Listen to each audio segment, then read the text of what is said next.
All right. Welcome, welcome. Come on in. Come on in. I'm trying to get my camera right. Come on in, everybody. It is the lunchtime hour. Welcome, welcome. How are you guys doing today? Come on in. Hey, hey, hey. Cameron. Hey, come on in. Come on in. Let's talk about these capability statements today. Technology didn't want to be my friend here for a moment. But we're here. So come on in. Let us know who you are, where you're joining from, and what you offer to the government. So let's talk about that over in the chat. Who you are, where you're joining from, what you offer to the government. Today, we're going to be talking about your capability statement. So we're going to dive into that a little bit. So come on in. Let us know who you are, where you're joining from. If this is your first time, I'm Felicia over at FeliciaStreeter.com, where I help small businesses just like you get into government contracting and win your first government contract. So come on in. Let's talk about these capability statements today. And I thought about this topic today because I've been seeing questions on social media about capability statement. So I thought it would be a great time to circle back and have a conversation about the capability statement, things that you should include, key parts to the capability statement, and things like that. So that's what we're going to talk about today. Oh, Cameron is from Dallas. Hey, hey, hey, you're right down the street from me, a freight broker. How cool. All right. Welcome, welcome. Yes, let us know who you are, where you're joining from, what you offer to the government. It will come in handy as we go through the key components of a capability statement. Okay. So I'm going to cover about 9 different points here today. It's not an end all be all as to what you will put into your capability statement. You'll kind of design it based on where you're at in your business and what all you have to put into your capability statement. Okay. But I do want to cover some key points here. Now, when we talk about the capability statement, in case you guys don't know, it's similar to your personal resume, not the same, but it is similar in its purpose. Okay, so we create our capability statement to use as a marketing tool for our business, especially in the government arena. So you want to make sure you have a capability statement done. One of the things I do want to point out before we dive into these key points about your capability statement is a lot of times where people get caught up in creating their capability statement is the basics. It is the basics. And when I say basics, I mean, and you might want to write this down because I see it too often. 1, you need to spell check, spell check, spell check. You also want to make sure it reads how you want it to read. So make sure you read through it, sure it makes sense, and that you're not leaving words out and things like that. And then the other thing is the formatting. A lot of times I'll see, at the top, somebody's using a 14 font, down at the bottom a 12, then a 16 over here, just different fonts. Well, I didn't mean fonts, but sizes of fonts.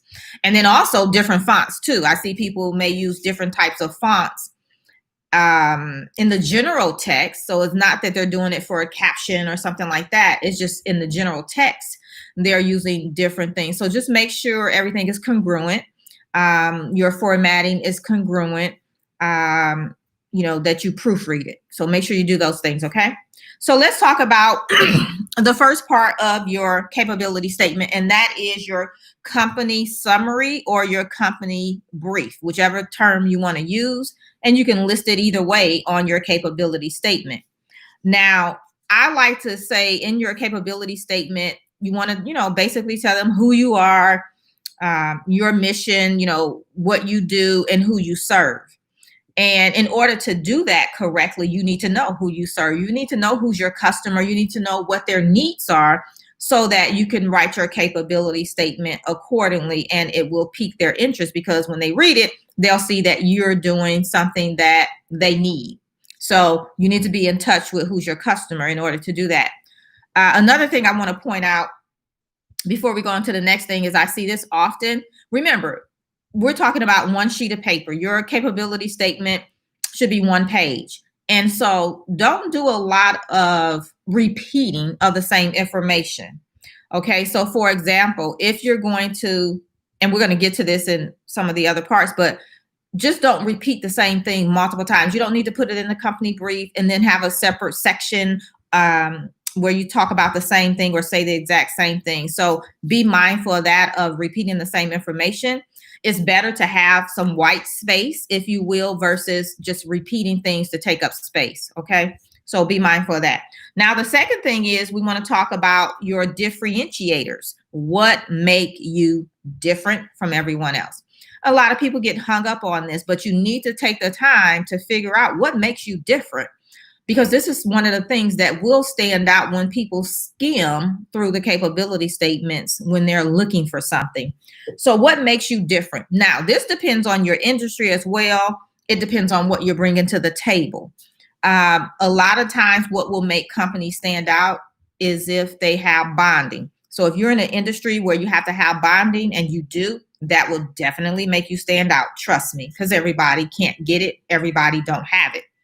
The other thing is if insurances are required and you have those, especially if you're just starting out, again, knowing who's your customer and also knowing at what level you're playing within the market. So knowing your competitors, if your competitors don't have bonding, your competitors don't have insurance, then that's going to make you different. Another thing that could make you different is your years of experience. If you have extensive experience, that will also make you stand out. It'll kind of tell them, I have one client, they have like 25 years of experience. Well, that's going to stand out because you've been in the game for a very long time. You're still here. So you have to be successful at something to have sustained 25 years. So you can also include that. I've also had clients sometimes that they've invented something, they've created something. And so that makes them different as well, whether it's a product or a software or something like that. So if you've invented something like that, that will also make you stand out.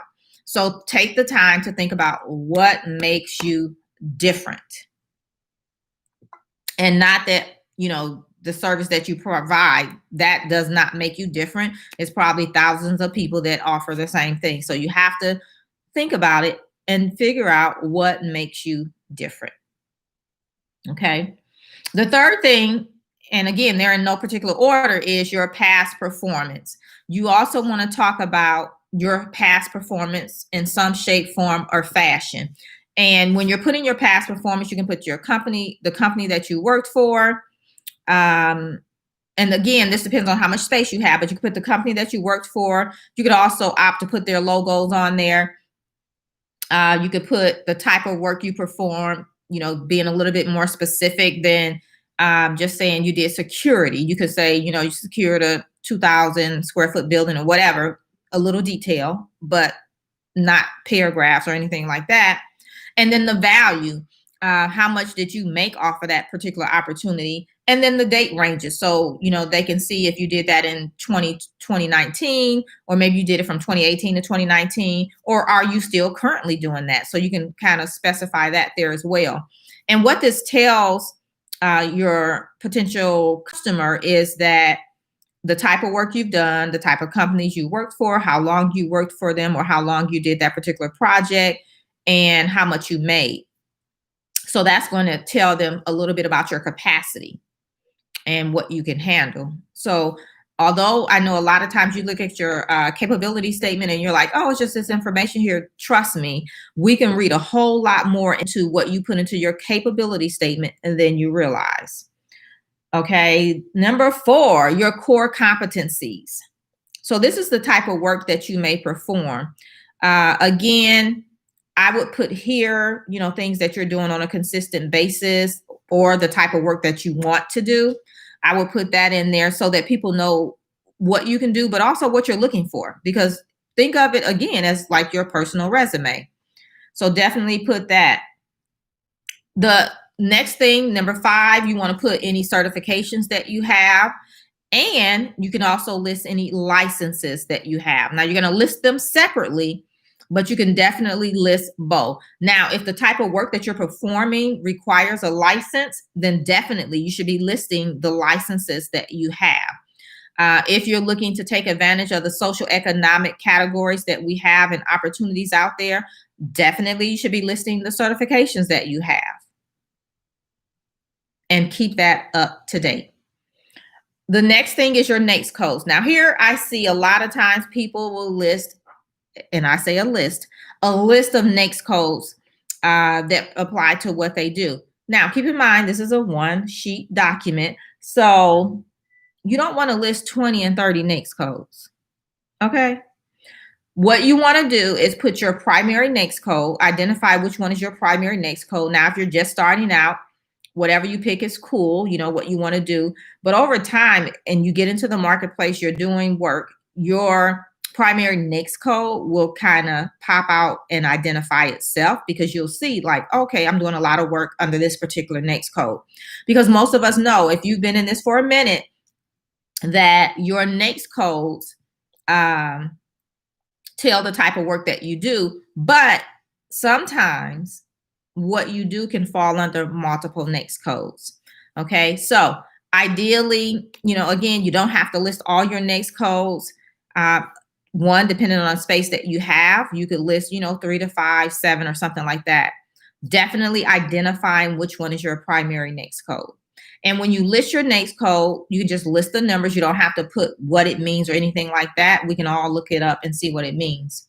And then your primary customer already knows what it means, because that's the one that they're putting work out for. This one here, you can put, you know, if you have space, if you have a team or employees or something like this, and they play a very important role in the success of you winning and delivering on opportunities, is your key personnel. So you can also list key personnel, you know, maybe just their name and what role they play. Again, if you have the space and if it's needed, you can list key personnel. This one I like to put, a lot of times I don't see it on a lot of capability statements, but I like to see it or put it because it makes you different, is your company slogan. Because a lot of times that will be memorable. It will help us remember who you are just by your slogan. Your slogan, of course, will be in relation to what you do. Okay. And so I've seen some nice ones out there that I'm like, okay, with what they do, it like really makes sense. So you may want to have a company slogan, something that can be memorable, but also it stands for what you do. Okay. Number 9. Now, we talked about the key components of the capability statement. Again, there are other things that you can include. I didn't talk about contact information and all that great stuff, because I'm going to gather that you should put your contact information on your capability statement, your company name on the capability statement, and how to contact you, right? Where you're located, email address, phone number, and make sure it's to someone that holds a position in your company that can actually make some things happen. So a lot of times, and for most of you guys, if you're just getting started, then that would be you, or maybe your partner or something like that. So definitely give them an email that's a good email, not an info email or anything like that, or contact customer support email. Give them a real email. Now, how to get this done quickly? I like to tell people, you just break it down. If you think about it, the only part you really have to write is the company summary, the company brief, right? The section where you decide what makes you different, you may have to think about that, and then coming up with a slogan. Most of the other stuff is just information that you're putting on your capability statement. So you don't have to necessarily think about it or figure out what to say or how to say it. Now, what they have to do is say, okay, how will I lay all this out on this one sheet of paper? And so that's how we get into how to design it, how to make it happen quickly. So if you have all your information, you could definitely have someone design it for you. There are people out there that will design it. Remember, they're not writing your capability statement. You're giving them all of the information, and they're going to lay it out for you in a fashion that looks pleasing to the eyes, okay? You could definitely do it yourself. Works just great. I have a lot of people in my boot camp and that I've taught, they'll create their own, especially if you're creative and you have an eye for that, you can do that as well. I also give it as a template. I have some templates that I share inside my Contractors Edge Bootcamp for those people that just want to do it themselves. So we have some templates in there as well. Even the templates, you can, tweak them and make them your own. But You're not starting with a blank sheet of paper. And then you can also outsource it, right? You can outsource it and have someone do it for you. So there are options, whether you do it yourself or have someone do it for you. It shouldn't take you a lot of time to make it happen. Okay. So let's recap some of the things you're going to put in this capability statement. One, you're going to have your company brief, your company summary. That is very, very important, a must have. You're also going to put what makes you different, your differentiators. Definitely you want to add that because that's going to make you stand out. Past performance, definitely that's an add. Core competencies, you can put that as well. It could also stand out in your next code. It could stand out depending on what you put in your company brief. But if you have space, you could definitely add that. A must-have is your certifications and licenses. If you have any of those, make sure you list those out. NAICS codes is also a must-have. Don't forget to identify your primary NAICS code. Key personnel is something you can put if it requires that it needs to be there. You don't have to, but you can add it. Company slogan is, again, it makes you memorable. You don't have to include it. I like to have it there, especially if we have the space. And then with most people that's just getting started, they'll have more white space anyway. And so I like to put that there as well. And then you have your options on how you're going to create it. Again, you can do it yourself.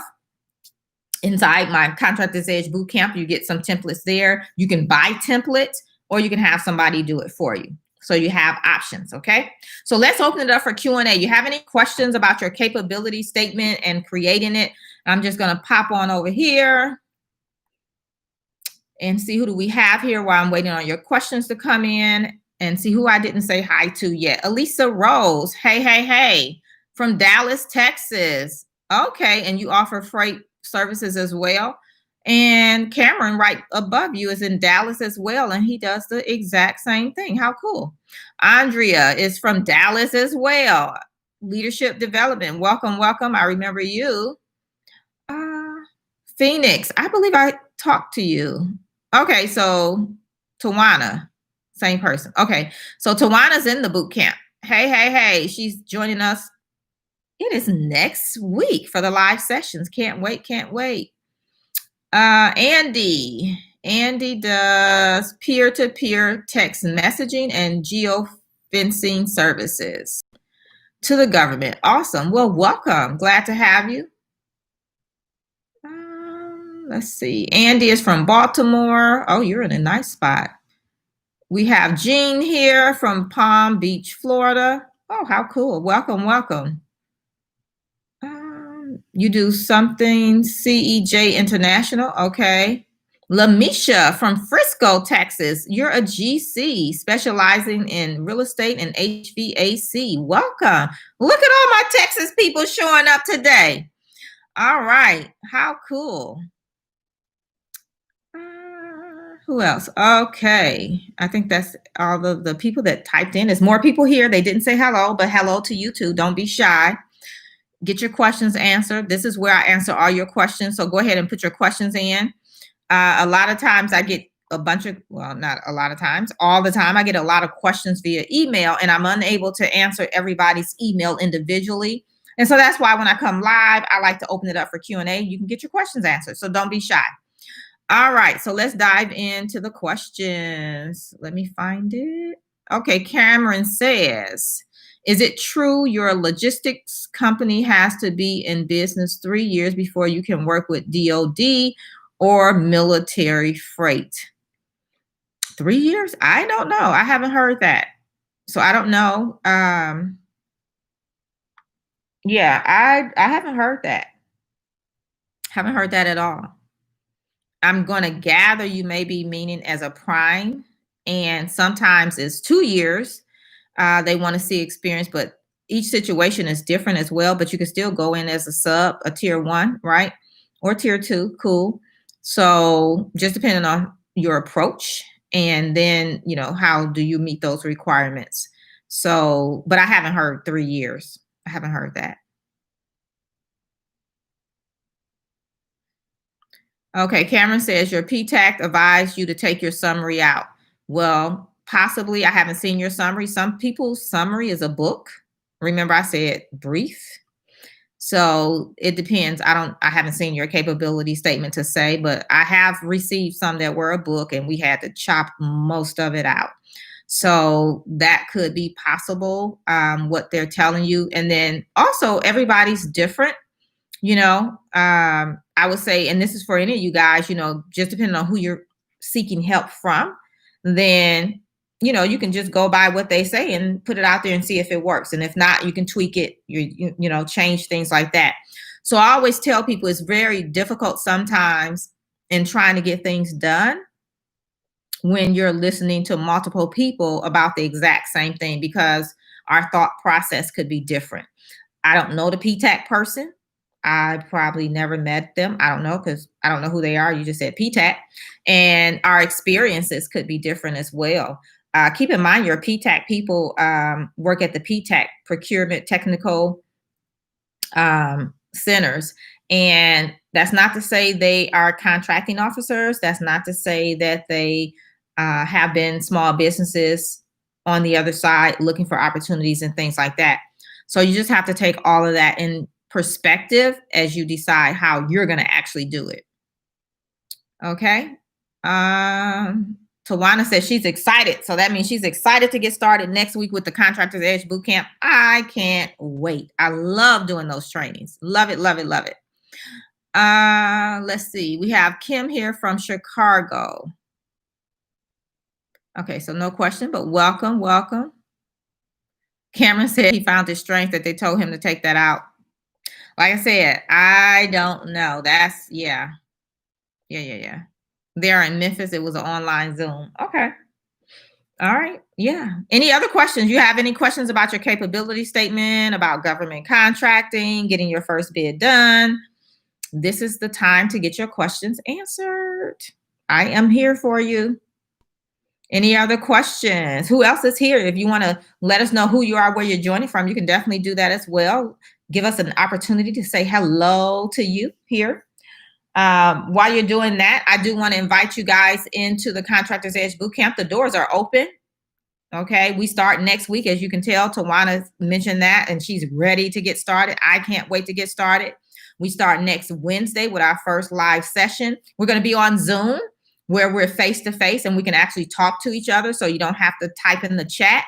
And we're going to be working on getting your first bid done. Now, inside the Contractors Edge Bootcamp, of course, there's more. We talk about bidding, how to bid, how to price, how to write your proposal.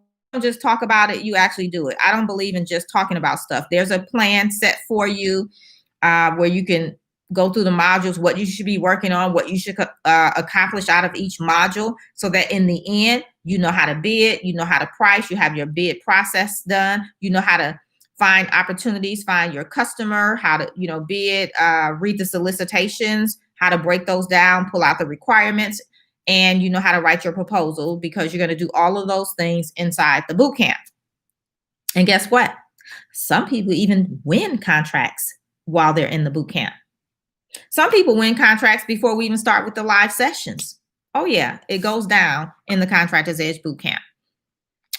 So, I guess I should tell you where any other questions, go ahead and pop those in. So if you want to join us, you can join us over at firstbiddonefast.com, firstbiddonefast.com. Again, we start next week. We still have I'm going to put the link here. We still have the 3-pay option.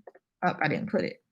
We still have the 3-pay option going on. Okay, my thing isn't working. Hold on.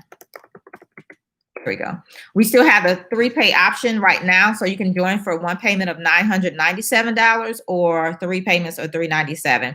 Let me just tell you, prior students come in, even before the live session, some of them will have like 18 leads, That's 1-8. We had one student close a deal for a teaming arrangement with another company, a larger company, which I love to do those because they have work, which means as long as they have work, guess what? You get fed, which means you have cash flow. So love that strategy, help the student with that. And actually what to say, how to close the deal. We talked about that during the live sessions, and she went and she made it happen. Another student won a $48,500 contract. Another one won $88,000 contract. Another one I think it was 2.3 million contract. Other ones have done teaming arrangements, partnerships. I mean, the gamut, whatever they need to do to get that first bid done fast, they are doing it. So I love helping students and supporting them with that. Let's see who else is here. Rashawn from Portland, Oregon. Welcome. Tawana, you say, how will that affect my opportunities? I don't know what the other part of that is, so you'll have to let me know. Janine from Frisco as well. Jenny, everybody call you Jenny? Hello, everyone, Jenny. Okay. Hey, welcome. I love it. All my Texas people. So Rashawn is doing artist, photography, and performance. Cool. I like it. You could even move into aerials. Well, depending on what you're doing. If you do aerial shots, I don't know, but yeah, cool. Tawana says, is my SAM registration and let me see. I haven't done my SAM registration and entity registration required for class? No, it is not. You come where you're at and we get started. Everybody get their own time to shine inside the live sessions. And so we talk one-on-one inside the group session and we work on whatever you're doing, where you're at. Of course, me pushing you along to get to that first bid done. That's the goal. So no, you're okay. Mr. T, hello, Michael. Oh, Stephanie. Hey. Stephanie is the one that came into the boot camp with 18 leads. And the first day of the live sessions, I think she had already messaged me on Facebook. I can't remember how many leads she had, maybe 12. And so I was telling everybody everybody introduced themselves, and I was like, yeah, Stephanie has 12 leads. And she typed in, no. 6. She said no, 18. I said, oh, excuse me. Okay, she's been working. But yeah, so Stephanie did that, closed a deal with a larger company. So awesome. So let's see, Tawana, I have a one-person corporation. Will that affect opportunities or capacity? No, I don't know what your capacity is, but no, you always work on building your capacity. So a lot of people start one person. Some people keep it like that and still do work. So yeah, not a problem. Let's see, any other questions?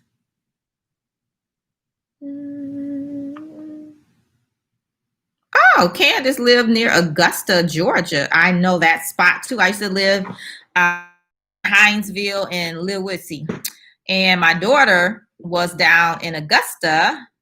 Yeah, so I know the area really well. Oh, you were in Beverly's. Okay, so Candace was in Beverly's group. I did a training inside one of Beverly's paid groups on Facebook, and we talked about government contracting. So I did that, I think, a few months ago. And so Candace is considering the boot camp. Well, definitely check out firstbiddonefast.com. We start next week if you want to get it done and, get everything set up and start the new year off on a good foot. Because guess what? If you guys didn't know, this is September 15th. Guess what? Next month, the new forecasts come out. Remember, the government closed down their fiscal year in September 30th, new fiscal year, October 1st. And in module 3, we talk about forecasting. And trust me, you want to be on top of that. So yeah, awesome. Mr. T says, we are working on our capability statement. Cool. Good. Awesome. Well, any other questions? Anyone else want to say hi? Any final questions before we wrap up? Definitely check out the Contractors Edge Bootcamp. There's the link again. We get started next week. The investment is $997. There's a VIP option too, where you get to talk to me one-on-one without the group. And a large amount of people are electing that. So yeah, get on in, whatever level you want to join. You get immediate access to the content when you join, so you can see the modules, all the trainings, and then you still get to come to the live sessions. Okay, so you get the training modules, which most of those, 99% of those are videos, and you get the templates and all the other resources that are outlined on the page. And then you get to come to the live sessions, where we have 4 weeks of live sessions, talking nothing about what you have going on. So everybody get their time to shine during the live sessions. So definitely come on in and join us. Pamela Phillips, hey, from North Carolina. Welcome. How are things going with you? I think you sent me an email. I don't remember what it said, but I think you sent me an email. So if you have a question, Pamela, go ahead and pop it in. Tawana says, I clicked the link, but the calendar is empty. Go back and check. Depending on where you're trying to get in at, the VIP people, I can tell you it's probably not any available dates until October. So yeah, go back and check. And I did extend. So here's how the calendar works. There's a block of days for one, you can book your time, but it'll only let you book so far ahead. So we're already into October. So right now it may not show anything, but no worries. I did extend it a little bit, which I don't like to do so much because people forget that they booked, even though you get reminders, but sometimes people forget. So I don't like to have you book it out too far in advance. But I went in and looked this morning because someone mentioned that. And so I do see some half of October is available right now. Again, we're still early September, so you can only see so far out at a time. But you should be able to go in there and check it out now. Okay, Tawana? Cool. All right. Any other questions?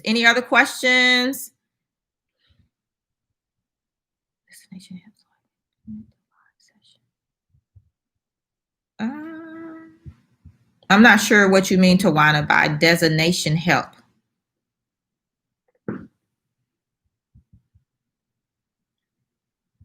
If you can tell me, what do you mean? Just give me a little bit backstory on that.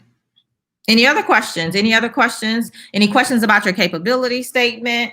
Are you bidding contracts? Because here's the thing, I open it up every week for questions. So if you're not bidding contracts, you're not winning contracts, you should have a question.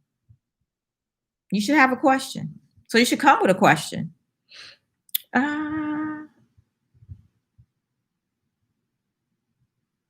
No, you can tell me here, Tawana, whatever your question is. Yeah, go ahead and type it here and I can answer it for you.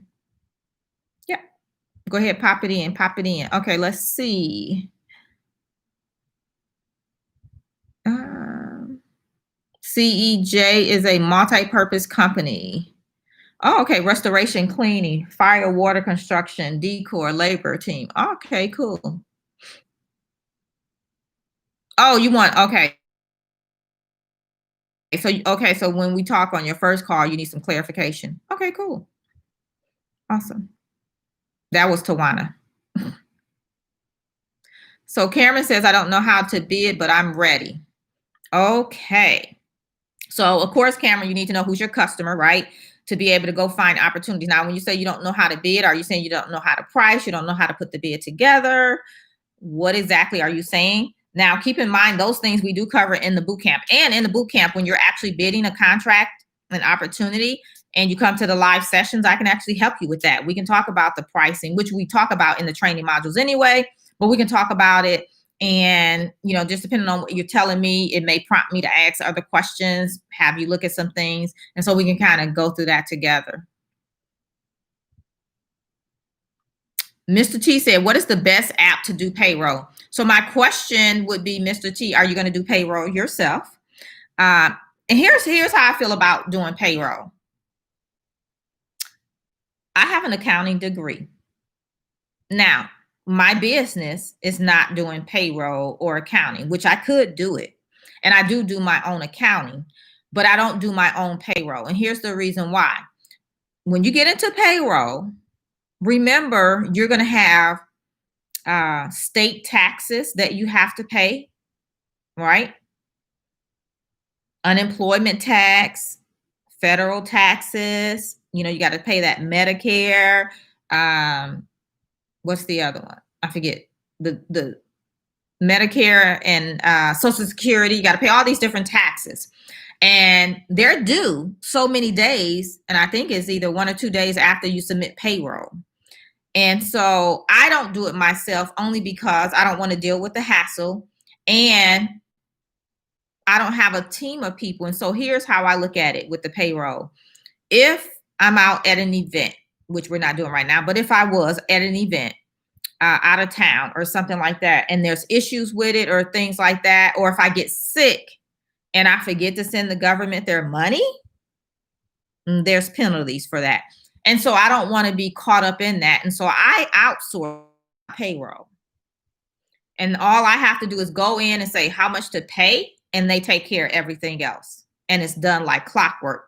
So I like to have a company that has staff, multiple people. That way, the process doesn't stop, doesn't get stuck because one person isn't there. So that's just my answer to that. So with that being said, depending on how you plan to do it, I don't know app wise, QuickBooks has an app, but there's agencies that'll do it. QuickBooks will do payroll for you. You have ADP. There's a lot of payment processing or payroll processing companies out there that you could look at. So that's a decision you would have to make, but that's just my take on that. So Cameron says all of that. So you need help with everything. Cameron, you should come join us inside the Contractors Edge Bootcamp. You can get started today. When you sign up, what'll happen is you'll put in all of your pertinent information. Well, before that, you'll just decide what level you want to join at. If you want to talk to me personally, what payment option you want to go with. You click that, you'll put in all of your pertinent information. I don't get to see it. And then from there, you're going to create your password. And once you create your password, it's going to take you to the training modules. And so now you have access. And then next week on Wednesday, and you'll get the email with all the links. No worries, it's coming to you once you sign up. But next Wednesday, you'll come to the live session, and then we'll get started exactly where you are. On the first session, you'll introduce yourself, tell me a little bit about you, your business, that kind of thing. So I'll know who you are, what you're doing, that kind of thing, and then kind of help you from there. Misty Blue, hey, I remember you. Misty says state, federal, FICA. Okay, FICA, I forgot that. Medicare, tax payments per pay period, like regular job. You got that right. Hey, Darren, I think I got an email from you yesterday or something like that. I replied. Darren says, what certifications are essential for minority owned? All of the ones for which you qualify. So inside the Contractors Edge Bootcamp, we also talk about the certifications. We talk about the SAM registration, capability statement. Remember, the templates are in there for you. We also talk about marketing your business to the government, in addition to everything that we talk about in order to get your first bid done fast. Now, when you talk about certifications and which ones are essential, again, they all are essential if you qualify for them. So in the training modules, you'll hear me say, apply for all the certifications for which you qualify. Here's what you don't want to have happen is you qualify for, say, the DBE, but you don't get it. And so here's an opportunity, and they're looking for someone that has the DBE certification. You know the job is great. You could do it. You could just, it was made for you, but guess what? It really wasn't, because you don't have the certification. And so now you can't bid it. So never put yourself in a position where it's this gravy opportunity, but because you just didn't do the back part, you can't bid it and you can't win it. So apply for all the certifications for which you qualify. So in that sense, they're all essential if you qualify for them, okay? And even if you say some are state certifications, some are federal, and you're like, there's no way I will ever do a state project. Trust me, don't say that, because trust me, the right one will come before you, and then you don't have that state certification and you can't do it. A lot of this I tell you from experience. Yeah. All right. Any final questions? So Tawana says, do I do the certification? So I'm going to gather you're asking, will I do the actual certification, fill it out for you and all that great stuff? No, but I have someone on my team that will. I don't do that. I'm the teacher. I like to teach and train. So if you're interested in that, Tawana, you can either email me or mention it next week on a live session, and I can put you in contact with that person. All right. Any other questions? Any final questions before we wrap it up? Remember, get your capability statement done. It should be one sheet. We covered what to include in your capability statement. And it's a revolving statement, so you should always be updating it as things change. So always keep it current as well. Even past performance, as new projects come up that you complete, maybe larger projects that can showcase your capacity and different things like that, or your diversity in what you do. Just always be updating those things. Anything else? Any other questions? Any other questions? All right. Well, there you have it. Don't forget, if you want to join us for the Contractors Edge Bootcamp, you can go over to First Bid Done Fast, firstbiddonefast.com. You can join us today. The spots are filling up, and I'm pretty sure we'll reach capacity as we always do, which that's cool. So, get in, get your seat secured so you don't miss out and have to wait till the next session. Okay. Again, that's First Bid Done Fast. We have the 3-pay option. It ends on Monday. So if you want to take advantage of the 3-pay option, you want to make sure you get in by Monday. After that, you'll pay the full investment. Totally worth it. I just told you, one person won a $48,000 contract, another one $88,000, another 2.3, another person had 18 leads. Trust me, they're making money. So it's totally worth the investment. You make it back and then you keep on making money. That's how it goes. All right. So if there's no other questions, we're going to go ahead and end here. Hey, let me just say, if this is your first time here, go ahead, make sure you subscribe so you don't miss out on any of these videos. If you like what I'm putting down here, so that you don't miss out when we go live next time. I also drop videos on Thursdays. And so that you can get your hands on that content. You don't have to search for it. It'll just let you know when it's available. And also go ahead and like this video. If you like the content that I shared here today, hit the like button. Let us know you're digging what we're putting down here and the content is good. It lets me know, for one. And then it also lets other people know so that they can come and join us as well. We want to share the wealth because guess what? There's enough to go around. Do you know how much the government spends with small businesses every year? If you know the number, you can't do it all by yourself. And there's enough to go around. So don't forget, subscribe. You can turn on the notification bell to get notified when we go live, when we drop new videos, and then hit the like button. Let us know you're digging, you're putting down. All right.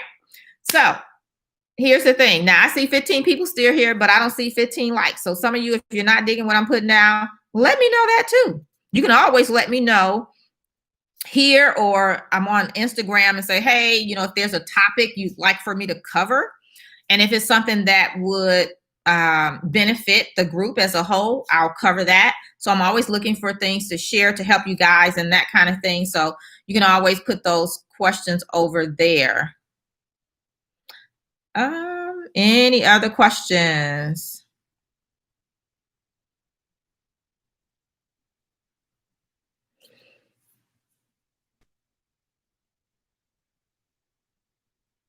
Okay, I see Misty says they say 140B soon to be. I don't know what that means. Darren says networking and partnering. Yep, we cover that in module 5, expanding your resources. We also cover that under the government contracting roadmap, modules 5 and 6. Marketing is important. Rashawn said, I'll like your video. Why, thank you. I appreciate the thumbs up. Oh, Cameron was saying 140 billion in spending. I think she mean, okay, yeah. Yeah. Can you do 140 billion? I can't. Can you? So that's why I say it's enough to go around. The boot camp again, Misty says, when does it start? It starts when you sign up. When you sign up, you get immediate access, lifetime access to the training modules. As your business change, or when you need to revisit something, it's there for you. Any updates, you'll get those as well. Let me see. Now the live sessions start next Wednesday, September 23rd. So that's when the live sessions start. Okay. All right. Well, I appreciate you guys hanging out with me for your lunchtime hour. I appreciate all you guys that gave me a thumbs up, even though it's more of you sitting here. Maybe you're on your phone or something and you can't do it, but you can come back, check out the replay and hit the thumbs up then. Okay. I feel you might be at work, you're doing something else or on your phone and, it works a little different. Okay. But we're here. I know you're going to do it for me. All right. So that's all we have here. Darren says, will sole source be covered? So the content of what's covered for the Contractors Edge Bootcamp is on the page, First Bid Done Fast. But remember, we have live sessions. You can ask anything government contracting during the live sessions. Whatever questions you have, wherever you're at in the process, we want to get you moving. to your first bid done fast. So yeah, if you want to talk about sole sourcing, we can talk about that. All right. All right. I'm going to let you guys go. Remember, you're just one contract away. Whatever your goals are, whatever you want, whatever you desire, getting your business to that next level. Trust me, you're only one contract away. If you haven't won your first contract yet, you may not know exactly what I mean, but the ones that have, they understand the doors open. Like people reach out and say, hey, can you do this? Or you just don't know, or somebody want to partner with you. I mean, things happen when you get that first bid done and you win your first contract. So remember, you're just one contract away. All right. So until next time, I will see you guys right back here real soon. Bye now.